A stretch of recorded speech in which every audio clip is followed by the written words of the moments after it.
Alright, before we move on to equation 4, I want to talk about a few things. Some of these can be done with matrix multiplication, and some of them cannot be done with matrix multiplication. I have kind of done this already in the video, but if I have a vector, say A, B, C, and another one, let's say it's alpha, beta, gamma, then the outer product and the inner product look something like this: alpha, beta, gamma. And the reason that these come out differently is because of the way that matrix multiplication works. This one's the easy one: A times alpha plus B times beta plus C times gamma. And this is going to be just a single term when you do the inner product. That's the inner product. And it is really pretty much identical to the dot product, which would be just ABC times alpha, beta, gamma. It would just be, these are identical things. It's just that this uses the symbology. Let's call this one A and this one B, I guess. So this would be vector A and vector B. A dot B would be that.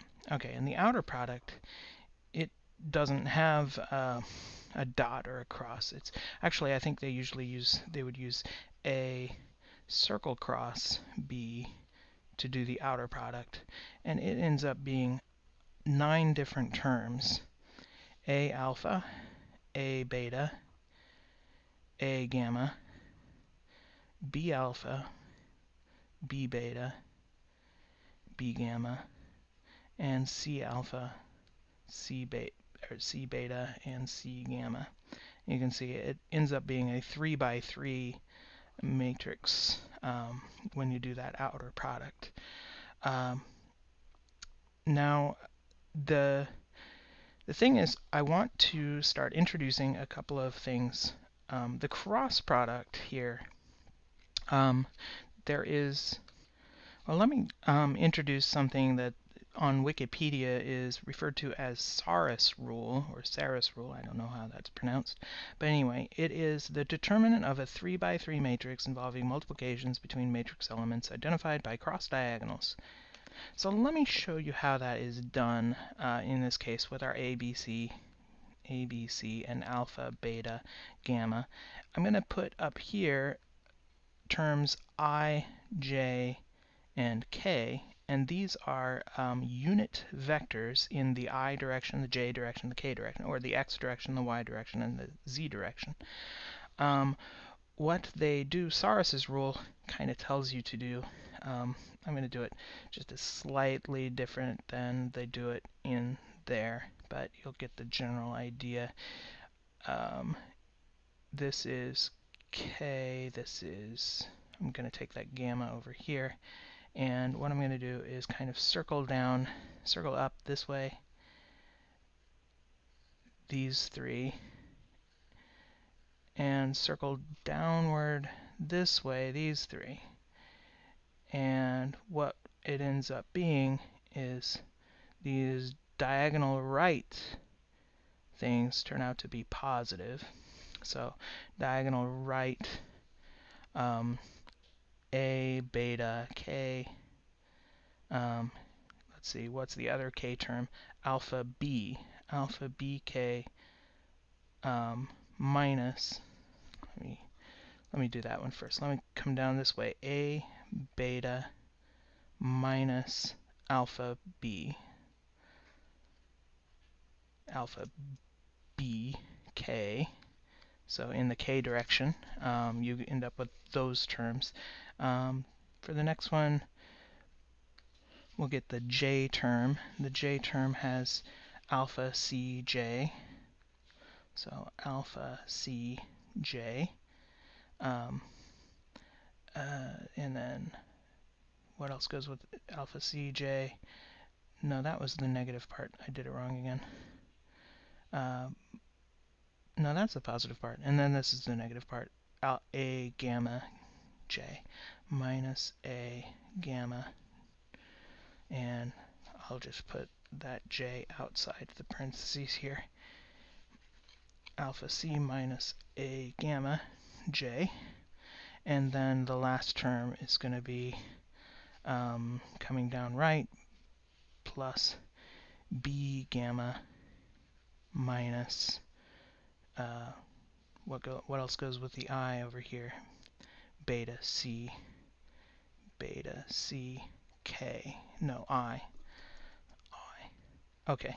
So anyway, this is the cross product, and what it does is, if I have a vector pointing this way, call it A, and I have a vector pointing this way, call it B, then what the cross product does is it gives you a vector with a magnitude that is equal to this area here, and it's going to be in the direction, if you take your right hand, if you take your right hand and somehow point, let's see if I can get this right, you point your fingers in, let's see, you point your index finger in the direction of A, and point your other fingers in the direction of B. Okay, you might be able to do this easier with your real hand, but so there we go. You point your index finger in the direction of A and your other fingers in the direction of B, then your thumb is pointing in the direction of this resultant vector, and also the magnitude of that is equal to the area of those of what's between them. And it turns out that this has, while this looks really complicated right here, finding the actual magnitude of the thing is really quite easy. The magnitude of the thing is A, the magnitude of A, times the magnitude of B, times the sine of the angle in between the two vectors. So it's not too difficult. Usually when you see the cross product in any physics sense, you're not going to be doing this big cross product. You're just going to take the magnitude of A times the magnitude of B times the sine of the angle between them. And also, I should point this out, when you do the dot product, you'll do something similar with just taking the magnitude of A times the magnitude of B times the cosine of the angle between them. And so that has a fairly simple process. What I want to do now is talk about a slightly different way of doing the cross product and the dot product. And I actually haven't play tested this, so I'm going to see how it works. Because I just used this thing that was called what? It was called Sarrus's rule, and you saw it was not a hugely easy thing to implement. It was called Sarrus's rule, and you saw it wasn't a hugely easy thing for me to do. I had to do all of that circling and then trying to get everything right, get the minus signs and everything right. I want to try to do this in a slightly easier way. What I'm going to do is first take the outer product, which was what was it? Downright. A, B, C, alpha, beta, gamma.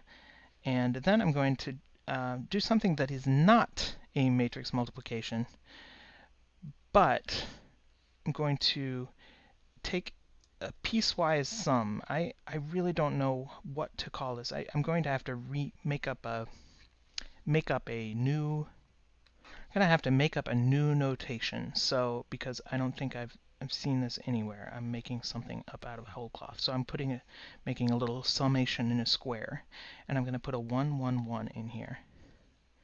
And what I'm doing is taking the outer product, and then I'm taking the various terms and taking 1 times each of the diagonal terms.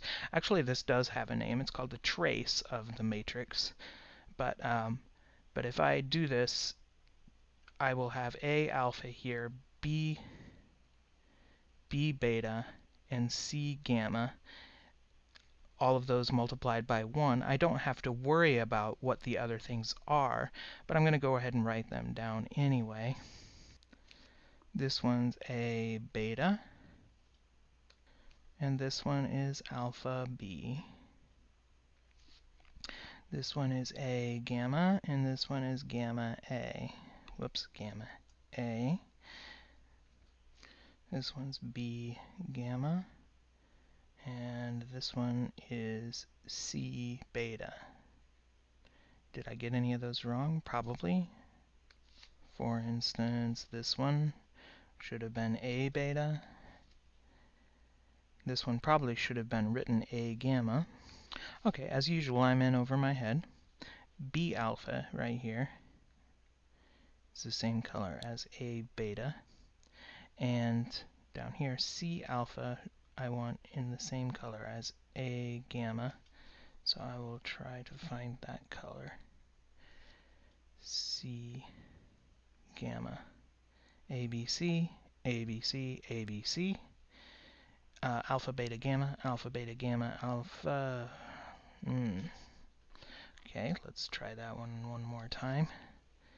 C alpha, beta, gamma. Okay, now it's right. And now I want to make it consistent with what I wrote up here. So what I'm going to do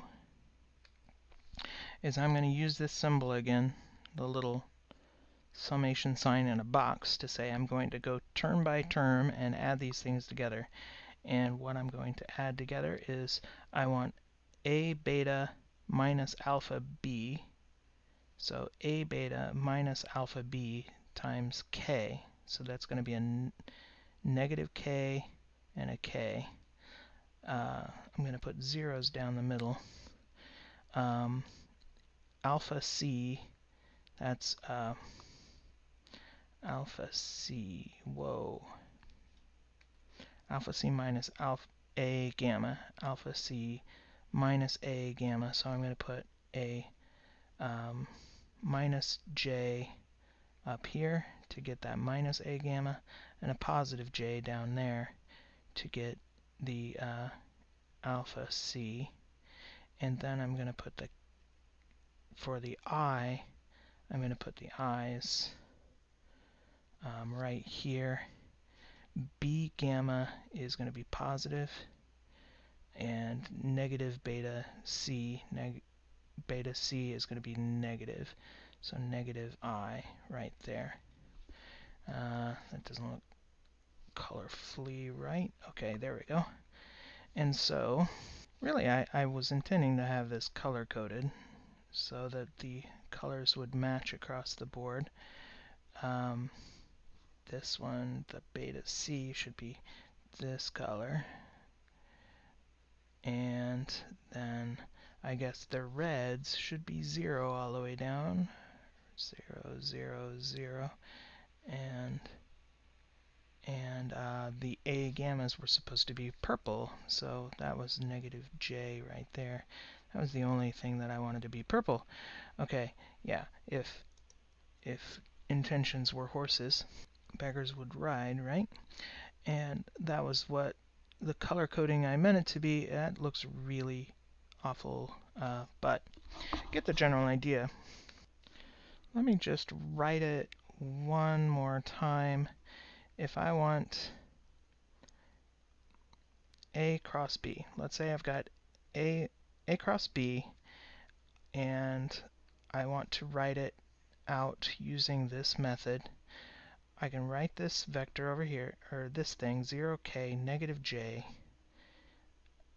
Let's go I, j, k, 0, 0 down the middle. I, j, k, this time with negative signs here.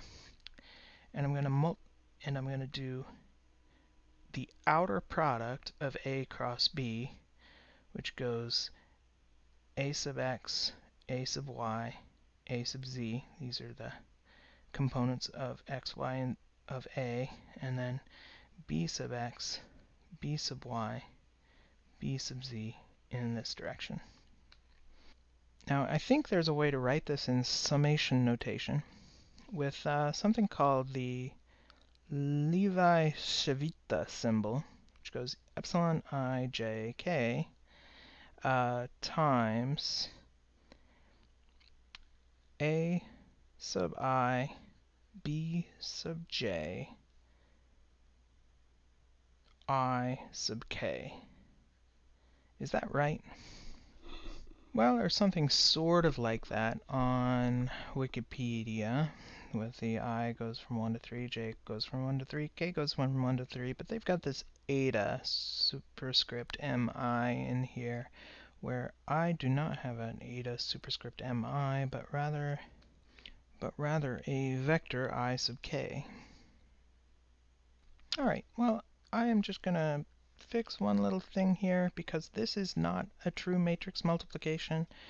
This is a kind of a weird... This is something that I'm not sure what you would call it. It's just a term-by-term sum of all of the things in this matrix times all of the things in this matrix. And this is a matrix because it's an outer product. So, okay, so now I'm going to enshrine that into LaTeX. Whoops. And put those equations on the screen so that they can be viewed later in a simple document. A cross B is the first do the outer product of a sub x, a sub y, a sub z, and b sub x, b sub y, b sub z, and then take it term by term, the sum of the sum of the products of all of these things with vectors in the I sub x direction, I sub y direction, I sub z direction, and the negatives of those. Same thing with the dot product, except it's got a much simpler version with just ones down the diagonal. So it'll be a sub x, b sub x, plus a sub y, b sub y, plus a sub z, b sub z. Okay, so the reason I'm doing all this is because, and I'll probably get into this in more detail in the next video, but equation 4 has this outer product term in it, and which actually in this case it's shown in here as a sub x with the r indices and a sub b sub x with the s indices, and in order for those two things to have two different counters, that means that you've actually got nine different guys in there. And well, it just seemed to me that before we figure out how to transform an outer product into a different coordinate system, we should figure out what in the world an outer product is in the first place, and what it could be used for potentially in the original coordinate system, because I don't know where you guys come from, but I've never really seen much use of an outer product in most of my physics education. So when they just kind of jump in and say, how do you transform an outer product, without even mentioning that they're doing an outer product, I just wanted to kind of come together and figure out what we could use this outer product for potentially.